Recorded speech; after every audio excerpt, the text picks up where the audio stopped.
आप देख रहे हैं LN न्यूज। देण्यात येईल त्याप्रमाणे ते फॉर्म घेऊ शकतात। कोणालाही मी पार्टीचा मोठा नेता खूप मोठा आहे मी कशाला फॉर्म घेऊ तसं काही चालणार नाही। सगळ्यांना त्या प्रक्रियेवरून पास व्हायचं आहे, जायचं आहे। मी जेव्हा महाविकास आघाडीच्या काही नेत्यांना बोललो होतो तर त्यांना स्पष्टपणे सांगितलं होतं की हे अलायन्स आमचं झाला तर याचा जास्त फायदा तुम्हाला मिळणार आहे। कारण तुम्ही हे समजू नका की लोकसभामध्ये ज्या प्रकारे मुस्लिमांनी आपल्याला 2-2 तास लाईनमध्ये उभे राहून जे मतदान केलेले आहे तेच मतदान आपल्याला विधानसभेमध्ये मिळतील। कारण मागच्या 2-3 महिन्यामध्ये जे प्रकरण महाराष्ट्रामध्ये घडलेले आहे ते बघून मुस्लिम समाजाला कुठेतरी असं वाटतं की नाही रे बाबा हे सगळे लोक एकच थालीचे चट्टेबट्टे आहे। आपण सुरुवात केली तर गाजापूर ज्या घरामध्ये अल्पसंख्याक मुस्लिमांच्या घरामध्ये घुसून ज्या प्रकारे तोडफोड करण्यात आली, जाळपोळ मारपीट करण्यात आली होती, त्याच्यानंतर ते विधान परिषदमध्ये जेव्हा 12 विधान परिषदे सीट होती कमीत कमी एक मुस्लिम त्याच्यामध्ये होता। आज अशी परिस्थिती आहे की एकही मुस्लिम नाही, म्हणजे कोणीही एका मुस्लिमाला मत हे सीट द्यायला तयार नाही आहे। मग जे आपले लोकसभेमध्ये वक्फ बोर्डचा बिल आला होता त्याच्यानंतरही आपण बघितलं असेल की कशा प्रकारे मुस्लिमांच्या मतावर निवडून आलेले जे खासदार शिवसेनेचे होते ते बाहेर पडले। त्यावेळी कमीत कमी तिथे थांबले असते आणि आपल्या पार्टीचा काय स्टँड आहे जे काही असेल ते तिथे सांगायला पाहिजे होतं आणि खऱ्या अर्थाने ते विरोध करायला पाहिजे होतं। तसं काही केलं नाही। म्हणजे आणि त्याच्यानंतर हे रामगिरी नावाचा जे एक भोंदू बाबा जे आहे आणि त्याच्यानंतर हे नितेश राणे सारखे हे असे पिल्लू जे सोडण्यात आलेले आहे, हे सगळं बघून कुठेतरी असं वाटतं की मुस्लिम समाजाला आता कळलेलं आहे की बाबा आपण सेक्युलर म्हणून आपल्याला मिळत काय आहे, रिटर्नमध्ये आपल्याला काय मिळत आहे, तर ते हे लोकांनी सगळं बघितलेले आहे। अशा परिस्थितीमध्ये आम्ही त्यांना स्पष्टपणे सांगितलं होतं की आपण चर्चेमध्ये बसले असते तर जे कमीत कमी सीट्स आम्ही लढायला तयार होतो, कमीत कमी सीट्स ज्याच्यामध्ये आमचा खूप चांगला प्रभाव आहे ते सीट्सवर आम्ही लढायला तयार होतो। पण तसा काहीही त्यांच्याकडून प्रतिसाद आलेला नाही आहे। आता आम्ही आमचा निर्णय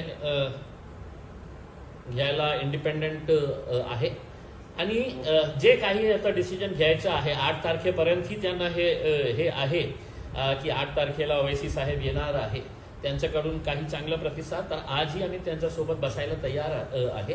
पण एकदा स्पष्ट करून टाका की तुम्ही आम्हाला पाहिजे का नाही पाहिजे असेल, तर नाही पाहिजे असेल तर एकला चलवण्याची आमची तयारी आहे। मग जेव्हा आम्ही एकला चलायला सुरुवात करणार मग त्यावेळी निकालाच्या नंतर आमच्यावर बोट दाखवू नका की तुमच्यामुळे हे पडलं, यांना इतकी मत मिळाले होते, त्यांना इतकी मत मिळाले होते।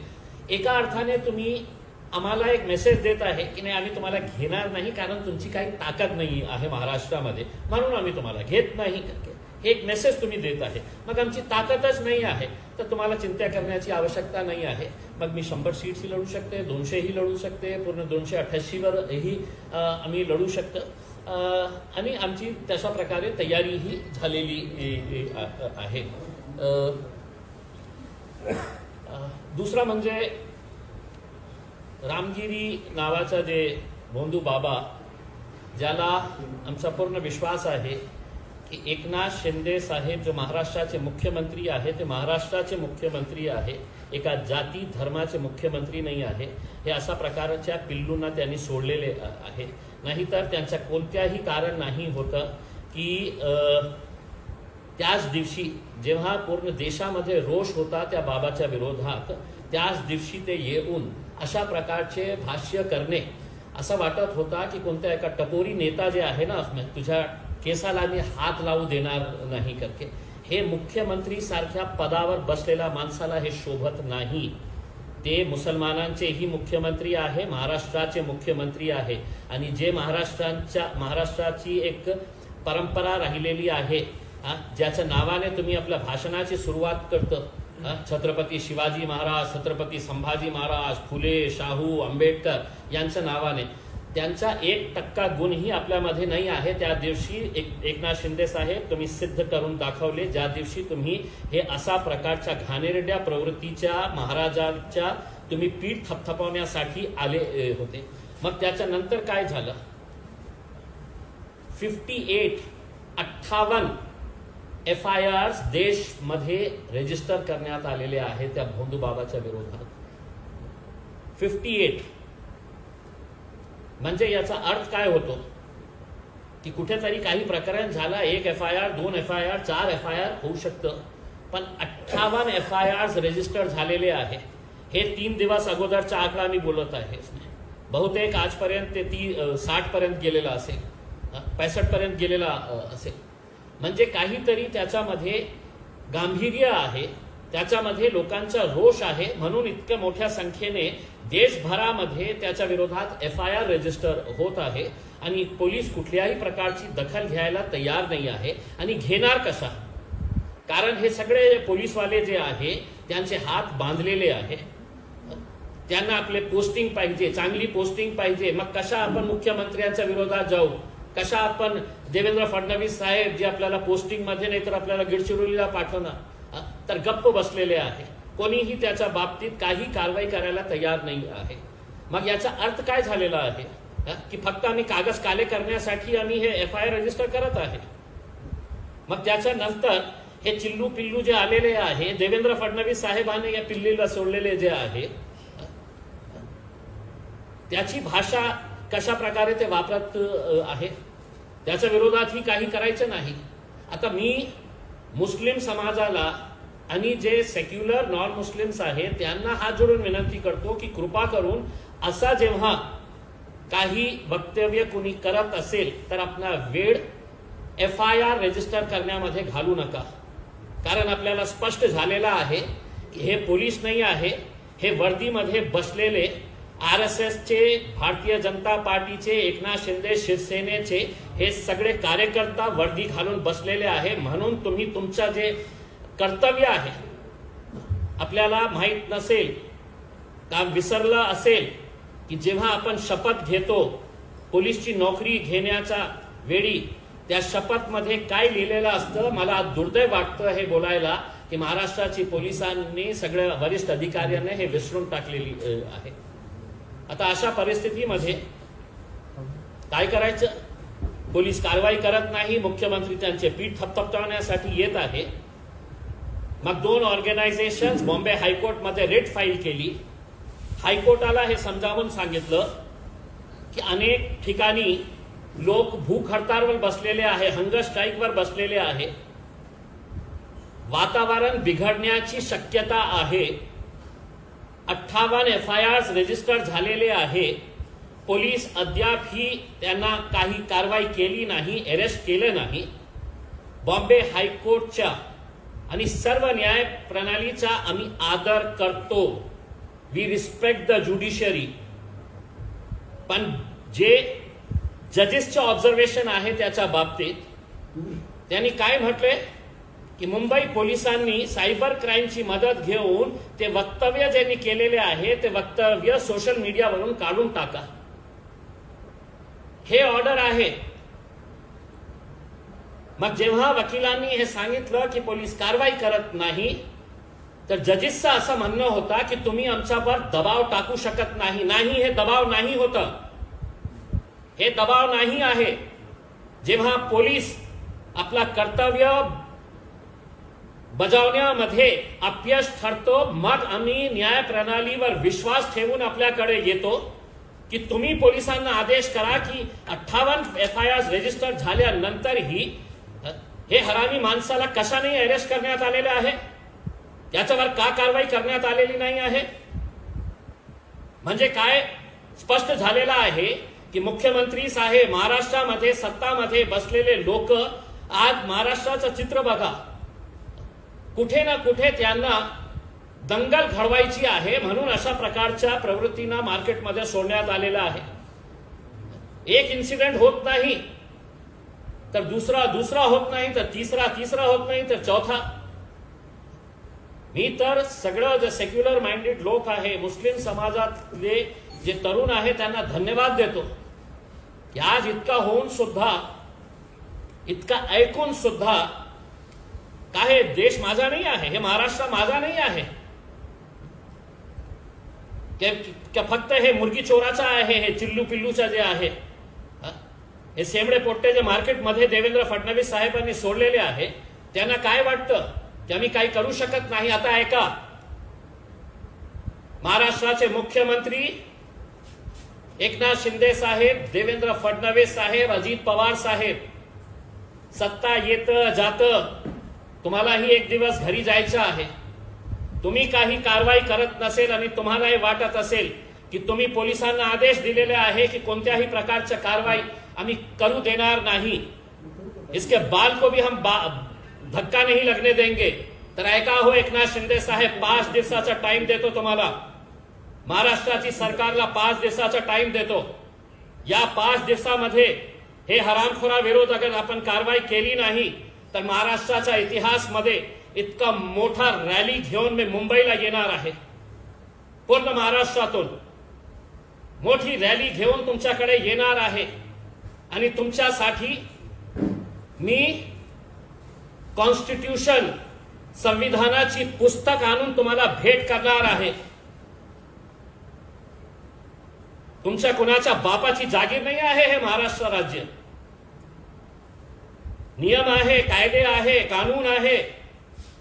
कोणीही कुठे राहायचं, काहीही बोलायचं, आम्ही गप्प राहायचं म्हणजे हेच झालेली आहे. कोणीतरी कुठे उभे राहतो, शिव्या देतो, घाणेरडी प्रकारची भाषा वापरतो. दुसऱ्या दिवशी मुस्लिम समाजाचे नेते जाऊन मेमोरंडम कलेक्टरला, कमिशनरला फोटो घेत युट्यूब वाल्याला बोलवतो. जेव्हा छत्रपती शिवाजी महाराजांचा पुतळा पडला, आम्ही निषेध केला त्याचा. ज्या भ्रष्टाचारामुळे ते पुतळा छत्रपती शिवाजी महाराजांचा पडला, भ्रष्टाचारामुळे कशा महाविकास आघाडीचे सगळे नेते रस्त्यावर आले. मुस्लिम समाजातले मुंबईचे आमदार ते आरिफ नसीम खानला बघून मला असं वाटत होते ते आता रडायला सुरुवात करणार आहे. का रे बाबा, तुम्हाला इतकी लाज नाही वाटली जेव्हा तुमच्या पैगंबर मोहम्मद मुस्तफा सल्लल्लाहु अलैहि वसल्लम यांच्या बाबतीत ते हरामखोरांनी बोललं तर आपल्याला काही वाटलं नाही. अरे आम्हीही निंदा करतो जे गोष्टी घडलेली आहे. आता तुमच्यामध्ये हिम्मत असेल, जे महाराष्ट्राचे जे मुस्लिम नेते आहे, आपल्याला स्वतःला मुस्लिम म्हणणारे, एक दिवस कुठेतरी मुंबईमध्ये तुमचे जे बाप बसलेले आहे ना, जे शरद पवार साहेब असू द्या, उद्धव ठाकरे साहेब असू द्या, काँग्रेसचे नाना पटोले असू द्या, हे सगळ्यांना घेऊन एक दिवसाचा आंदोलन मुंबईमध्ये करा. आम्हालाही बोलायचं असेल तर आम्ही एक सामान्य नागरिक म्हणून तुमच्या आंदोलनामध्ये सहभागी होऊ. आणि तसा करत नसेल, फक्त जाऊन मेमोरंडम, मी बघितलं वर्षा गायकवाड आणि त्यांच्या सोबत असलम MLA, अमीन पटेल, मग त्याच्यानंतर आरिफ नसीम, काही टोप्या घालणारे लोक राजनीतीशी संबंधित, मेमोरंडम देऊन संपला विषय. आली आपली फोटो पण आली, मीडियामध्ये बाईट पण दिलं, युट्यूबवाल्यांना बोलावून चांगला आपला राग तुम्ही त्या कारणाने दाखवले, तेच राग तुम्ही रस्त्यावर येऊन दाखवा. आणि नाही करत असेल तर ते सगळे मुस्लिम नेते मुंबईचे जे आहे ना, त्यांच्यासाठी मी घुंगरू पाठवणार आहे. पैरों में घुंघरू बांधो और अपने नेताओं के सामने तो ठुमके लगाओ, नाचो. एक हद होती है बात करने की, एक हद होती है किसी भी चीज की. आज अगर इनके ऊपर अगर कार्रवाई नहीं होती, कि सड़क चलने वाला लड़का है तो आपकी जात पे, आपके धर्म पे, हम किसी के भी धर्म के खिलाफ नहीं, हम किसी भी मजहब के खिलाफ नहीं है, हम किसी भी भगवान के बारे में गलत शब्दों का इस्तेमाल नहीं करेंगे. लेकिन अब वक्त आया है, अगर सरकार चाहती है कि हमने सड़क के ऊपर आना तो सुन ले सरकार, हम सड़क पे आने के लिए भी तैयार हैं. और ये भी सुन लो, अगर तुम रोक सकते हैं तो रोक लो. 5 दिन का टाइम, छठे दिन हम बैठेंगे, ऐलान करेंगे कि कौन सा दिन हम यहां से निकलेंगे।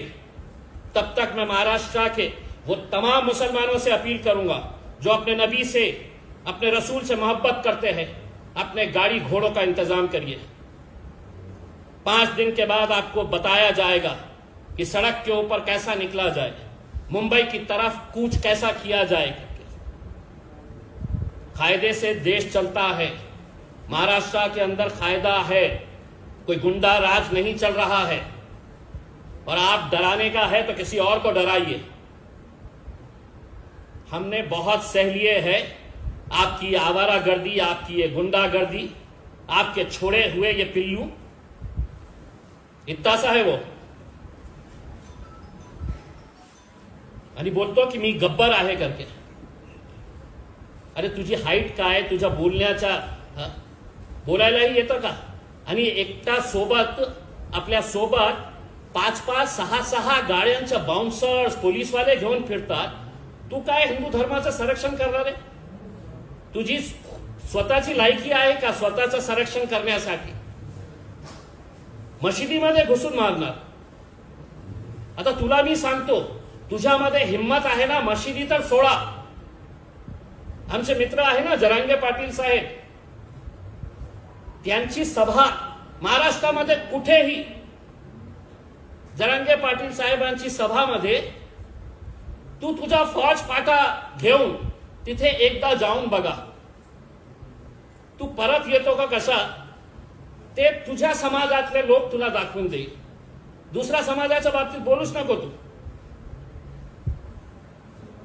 जरांगे पाटीलांच्या सभेमध्ये तू जाऊन एकदा असं चक्कर मारून ये। तू खूप मोठा आहे ना गब्बर, तर दुसऱ्यांच्या धर्माबाबत, जातीच्या बाबत बोलूच नको तू। तर अशा परिस्थितीमध्ये आज मी सर्व राजनैतिक पक्षांना हे सांगतो की आज जे मी आवाहन करत आहे, मी एका राजनैतिक पक्षाचा सदस्य म्हणून हे करत नाही। मी तुमच्या धर्माचा आदर करतो, तुम्ही माझ्या धर्माचा आदर करा। आणि आदर करत नसेल तर कमीत कमी याच्या बाबतीत वाईट बोलू नका। मी तुम्हाला सांगत नाही की तुम्ही तुमच्या माझ्या धर्माचा पालन तुम्ही करा। तुम्हाला हे लोकशाही आहे, संविधानाने अधिकार दिलेला आहे कि मला ज्याला पूजायचे आहे, मुझे जिसकी इबादत करना है मैं करूंगा। बोलण्यासारखा माझ्याकडेही खूप आहे, असं समजू नका की आमच्या तोंडात नाही आहे काही बोलण्यासारखं। महाराज, तुम्हाला एक गोष्ट सांगतो, आपली स्वतःची जरा काळजी घ्या।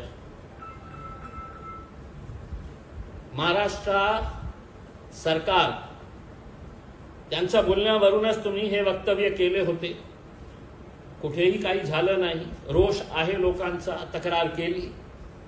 आणि महाराष्ट्र सरकारला विनंती करतो, त्या महाराजाला Z+ सिक्युरिटी द्या। त्याचा जीव वाचवण्याची जबाबदारी महाराष्ट्र सरकारने घ्या। आम्ही काही करणार नाही। महाराज, तुम्हाला आम्ही सांगतो, हे लोक आपली कुर्सी ठेवण्यासाठी कोणत्याही पातळीवर जाऊ शकते, ज्यांच्या बोलण्यावर तुम्ही हे सगळं नाटक केलेले आहे। तुमच्याही जीवाला ते धोखा देऊ शकते। महाराज, आज के बाद रात में जब सोएंगे और कहीं से भी खट की आवाज अगर आई तो हम कहीं पर भी नजर नहीं आएंगे। लेकिन हो सकता है कि महाराष्ट्र की सरकार तुम्हें खत्म करके वो इल्जाम हमारे गले के ऊपर भी डालने के लिए कम नहीं करेगी। इतक्या खालच्या पातळीवर महाराष्ट्राची सरकार गेलेली आहे। म्हणून त्याला Z+ सिक्युरिटी किंवा हायेस्ट सिक्युरिटी जे देता येतील कृपा करून त्यांना द्या। आणि महाराज, बोलले तुम्ही, पण आपल्या लोकांपासून थोडासा सावध राहा। आता बहुतेक ते करतील, जसं त्यांनी सांगितलं होतं तुम्हाला की द्या। इस्लाम धर्माच्या विरोधात एका प्रवचनामध्ये तुम्ही जितकं बोलता येतं तुम्हाला ते बोला, आम्ही तुम्हाला काही करणार नाही, उलट तुम्हाला चांगली सुरक्षा देणार। हे लोक तुमच्या जीवाच्या मागे पण पडू शकतं महाराज। आम्ही काही करणार नाही, आम्ही तर संविधानाला आणि कायदेचं पालन करणारे लोक आहेत. आम्ही नाही तुमच्या जवळच येणार नाही आहे. आणि महाराष्ट्र सरकारला विनंती आहे की अशा प्रकारचे हे जे छोटे मोठे पिल्लूंना सोडलेले आहे त्यांना सांगतो की गब्बर जे कॅरेक्टर होतं ना ते शोले फिल्मचा होता. त्या शोले फिल्ममध्ये धरम आणि वीरू पण होते, जय वीरू. तर त्या दोघीपैकी मी एक आहे. आणि गब्बरचा काय हाल झाला होता त्या फिल्ममध्ये बघितलं नसेल तर आज रात्री घरी बसून शोले फिल्म बघा, तुला कळेल की वीरूने गब्बरचा काय हाल केलं होतं हे एकदा बघू. आता आम्हाला जे सांगायचे होतं आम्ही सांगितलेले आहे. आणि मी आपल्याला स्पष्टपणे सांगतो की महाराष्ट्राचे सर्व लोकांनी 5 दिवसामध्ये आपली सगळी तयारी करून ठेवा. आपल्याला मुंबईकडे कूच करायचं आहे, मुंबईकडे धावा बोलायचा आहे. काही नाही, आपल्याला फक्त जाऊन जे मुख्यमंत्री उपमुख्यमंत्री दोघं आहे त्यांना संविधानाची एक पुस्तक भेट करायची आहे. आणि जे पोलिसांचे जे वरिष्ठ अधिकारी आहेत त्यांच्यासाठी आम्ही फ्रेम करून जे वचन आपण ते वर्दी घालताना IPS ची वर्दी घालताना जे वचन घेतलं होतं त्याची प्रत आम्ही पोलिसांनाही पाठवणार आहे. हे राज्य आपल्याला सगळ्यांना नियमाप्रमाणे चालवायचं आहे, गुंडागर्दीप्रमाणे चालवायचं नाही आहे. तुम्ही जय आहात. धमकी समजायची, रामगिरी महाराजांना धमकी समजायची. मी कुणाला धमकी दिली? मी माझ्या वतीने काही बोलत नाही. माझ्या वतीने कुठल्याही प्रकारची धमकी शमकी मी दिले नाही, स्पष्ट करून देतो. मी फक्त त्यांना अलर्ट करतो की जे लोक सत्ता टिकवण्यासाठी इतक्या खालच्या पातळीवर जाऊ शकतं तर एका माणसाला त्याचा जीव घेणं हे सरकारला काहीही इतकं मोठं आहे नाही. हे माझ्या वतीने काहीही धमकी नाही आहे. मी फक्त त्यांना अलर्ट करतो. आपल्या लोकांपासून कृपा करून तुम्ही अलर्ट राहा. रामगिरी महाराजांबद्दल 58 3 दिवस अगोदर होते. गृहमंत्र्यांशी तुम्ही काही बोलले का? कारवाईबाबत कारवाई झाली नाही, रोष आहे. तुम्ही प्रधानचे प्रमुख आहात राज्यातले, तुम्ही काही बोलणं तुमचं झालंय?